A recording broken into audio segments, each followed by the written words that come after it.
A blessed good morning, good evening po sa lahat po ng nanonood, sa lahat po ng ating mga kapatid na sumusubaybay po sa ating 40-day prayer and fasting for the nation. Tayo po ay nasa ika-36 2 na po ng ating gawain ito. Tayo po ay may tema ng My Word of Encouragement for You.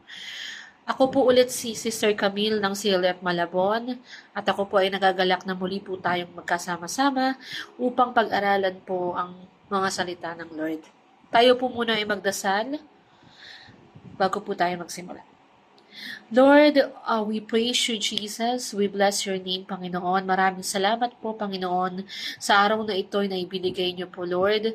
Salamat po, Panginoon, sa opportunity po na ibinibigay niyo po sa bawat isa, Panginoon, na makapakinig po ng inyong mga salita, Lord. Salamat din po, Panginoon, sa pagbibigay po sa akin, Panginoon, ng privilege, Lord, upang makapagpahagi, Panginoon, ng inyong mga salita, Panginoon. Nawa po, Lord, ang mga salitang mabibitawan ko po, Lord, sa gabing ito, Panginoon, ay maging inspiration po sa bawat isa, Panginoon, Lord, na lumaban po sa buhay, sa pang-araw-araw po nilang pamumuhay, Panginoon.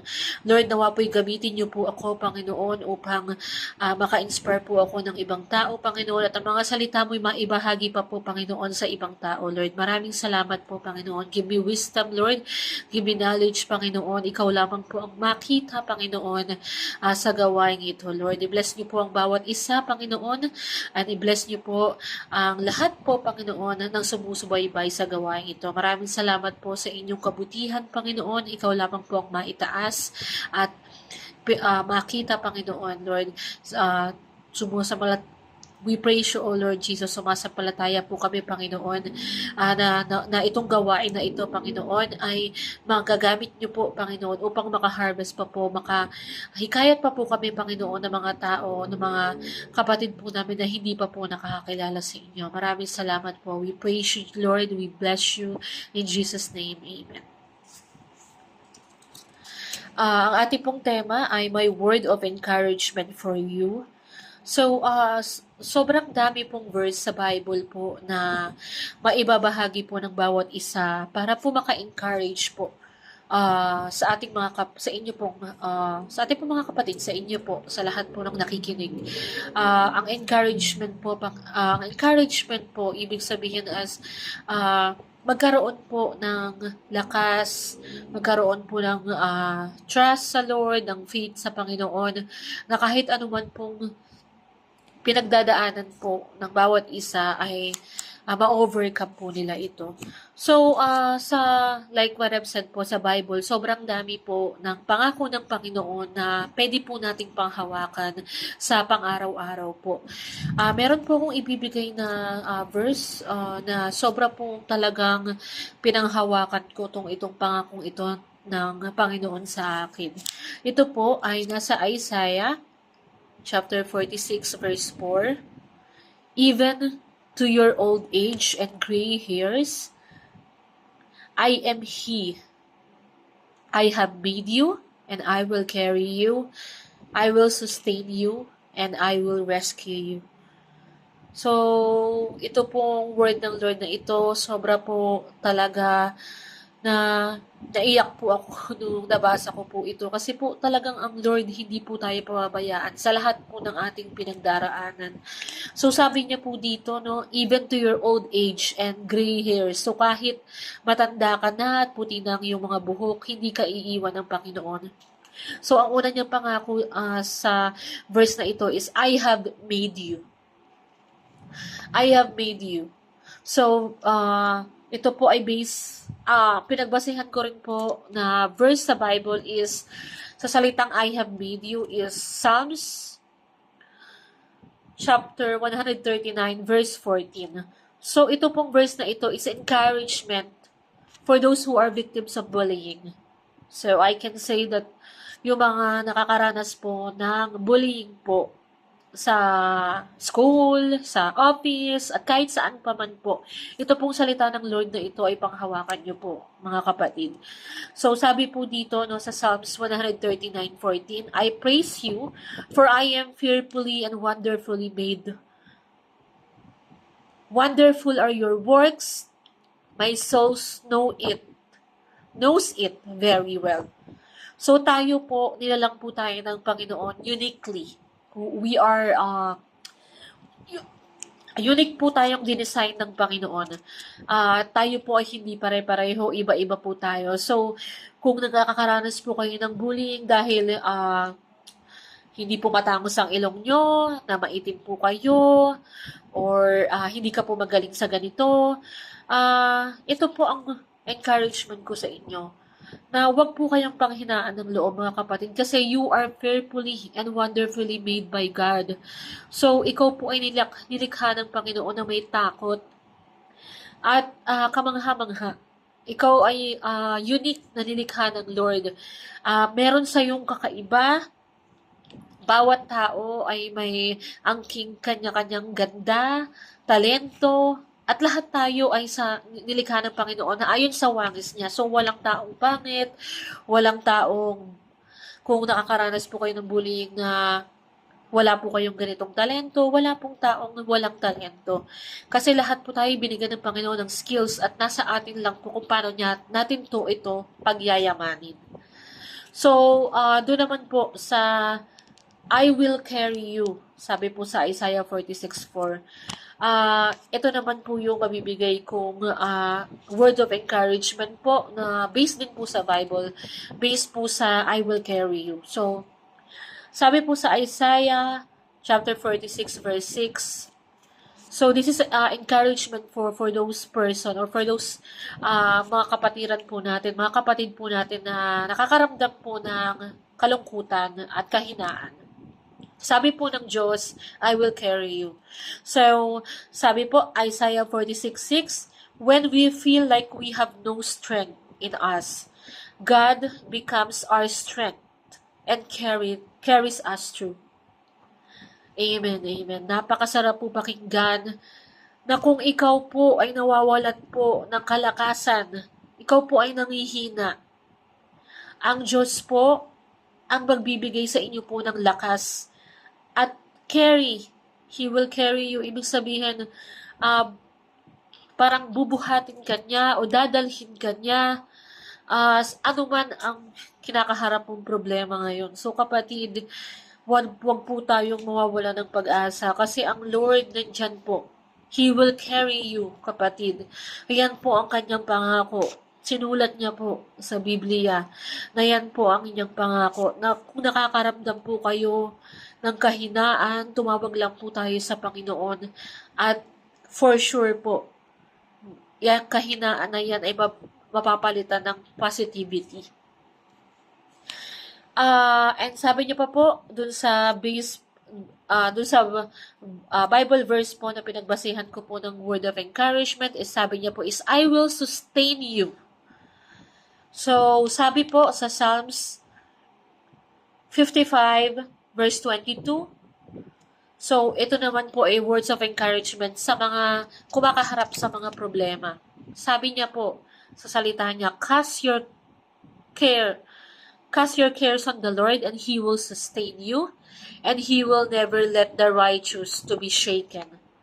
So, ibigay lang po natin sa Panginoon ang mga problema na yan. So, hindi po pinapangako ng Panginoon na hindi po tayo makakaranas ng problema. Pero, pinapangako po ng Panginoon na hindi niya tayo bibigyan ng problema na hindi po natin kakayanin. Lahat po ng tao ay kumakaharap po, miski ako po, lahat po tayo ay kumakaharap sa kanya-kanyang personal po nating problema. Pero ang Panginoon po, hindi niya po yan hahayaang mangyari kung alam niya po na hindi niyo po kakayanin. At dahil po dito sa mga problema na ito, ay lalo po tayo napapagtibay. Natetest po ang ating faith sa Panginoon. So, lagi po nating isipin na the Lord will carry you and will sustain you. Ibibigay niya po or ipapakita niya po sa inyo kung gaano siya kalaking Diyos. Mas malaki pa siya kaysa sa mga problemang kinakaharap niyo. Ayan, at ang last po is and I will rescue you. Sabi niya po sa pangako sabi po sa pangako ng Panginoon. So, based naman po dun sa I will rescue you, ating pong basahin ang Psalms 91 verse 14 to 16. So, this is an encouragement if you feel like you are alone, na nag-iisa ka. So, sabi niya, when they call to me, I will answer them. When they are in trouble, I will be with them. I will rescue them and honor them. I will reward them with my life. I will save them. Amen. Amen. Napakasarap po ng pangako ng Panginoon na kung feeling mo iniwan ka na ng lahat, feeling mo lahat ng taong mahal mo nawala na, hindi ka nag-iisa, kapatid. Kasi tumawag ka lang, sabi niya, when they call to me, tumawag ka lang, kapatid, and I will answer. Sasagot siya, nandyan lamang siya, hindi ka nag-iisa. And when you are in trouble, kung may kumakaharap ka sa anumang problema or challenges, He will be with us. Sabi niya, I will be with them. I will rescue them. Nandyan siya para iligtas ka, kapatid, and honor them. And I will reward them with long life. Bibigyan ka daw niya ng mahabang buhay, and I will save them. Sabi niya, kapatid, ililigtas ka niya. So, sobrang dami po ng promises ng Panginoon sa Biblia po. Ang Lord naghihintay lamang po na tumawag po sa atin. Ito pong mga encouragement na to sa iba't ibang aspeto po ng buhay natin. Nawa po'y magamit po natin ito na araw-araw po isipin natin na sa lahat po ng kinakaharap nating problema, ang Panginoon po, nandyan po, hindi po niya yan ibibigay kung hindi niyo po kakayanin. At hindi po na ikaw lang yung nag-iisang binibigyan niya ng problema kasi lahat po tayo kumakaharap sa anumang pagsubok at ang pagsubok na yun iba-iba lamang po. Siguro po may mga hinihiling rin po tayo sa Panginoon na hindi pa po na ibibigay. Siguro po nire-ready lang po ng Lord ang ating puso. So, again, this is encouragement for those victims of bullying, encouragement po sa mga nakakaramdam po ng kalungkutan at kahinaan, encouragement po para sa mga kumakaharap sa mga pagsubok, at encouragement po kung feeling nyo po nag-iisa ka. Ang word po ng Panginoon, lagi nyo pong tandaan na even to your old age and gray hairs, I am He. I have made you, and I will carry you. I will sustain you, and I will rescue you. Ayun lamang po ang ating panghawakan, mga kapatid.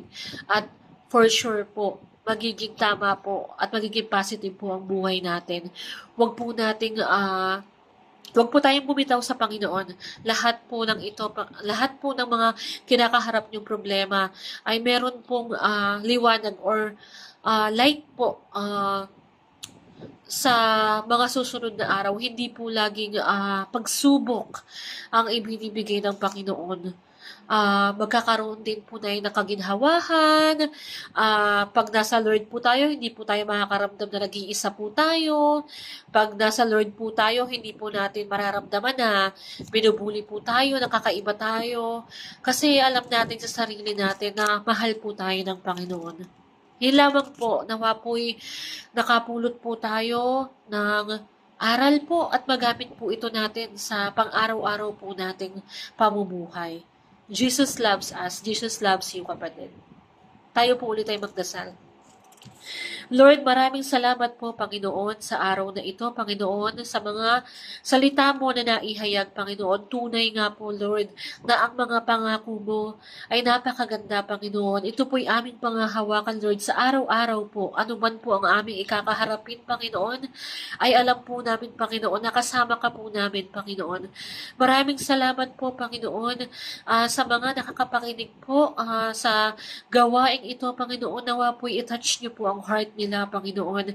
Nawa po'y kung ano man po ang problema na kinakaharap ng bawat isa, Panginoon, ay malampasan po nila ito, Panginoon, at matutunan din po nila na tumawag po sa inyo, Lord, dahil ikaw lamang po, Lord, ang sagot sa bawat problema po na kinakaharap po ng bawat isa, Panginoon. Lord, alam ko po na hindi po perfect ang buhay, Panginoon. Lahat po tayo, Panginoon, ay kumakaharap sa anumang pagsubok. Pero Lord, we have a perfect God, Panginoon. You are perfect, Panginoon. Ikaw lamang po, Panginoon, ang aming pagkakatiwalaan hanggang sa huling hininga po ng aming buhay, Lord. Maraming salamat po, Panginoon, dahil binibigyan niyo po kami ng pagkakataon ng mga ganito, Panginoon, makapakinig ng mga salita mo, Lord. Na nakaka-encourage po kami ng mga tao, Lord. Nakakahikayat po kami, Panginoon, ng mga taong nangihina, Lord. Lord, palakasin niyo po sila, Panginoon. Lord, hawakan niyo po ang kanilang kamay, Panginoon. Hipuin po ninyo ang kanilang mga puso, Lord. Lord, maraming salamat po, Panginoon, sa opportunity po na ito na ibinibigay niyo po sa akin, Lord. Maraming salamat po, Panginoon. Ikaw lamang po ang maitaas, Panginoon, sa buhay po ng bawat isa, Panginoon, sa araw-araw, Lord, at ma-share din po namin ito, Lord, sa aming mga kakilala, aming mga kamag-anak, at aming mga katrabaho, Lord. Maraming salamat po. We praise you, Lord, and we bless you. In Jesus' name we pray. Amen. Maraming salamat po, kapatid, and God bless you po.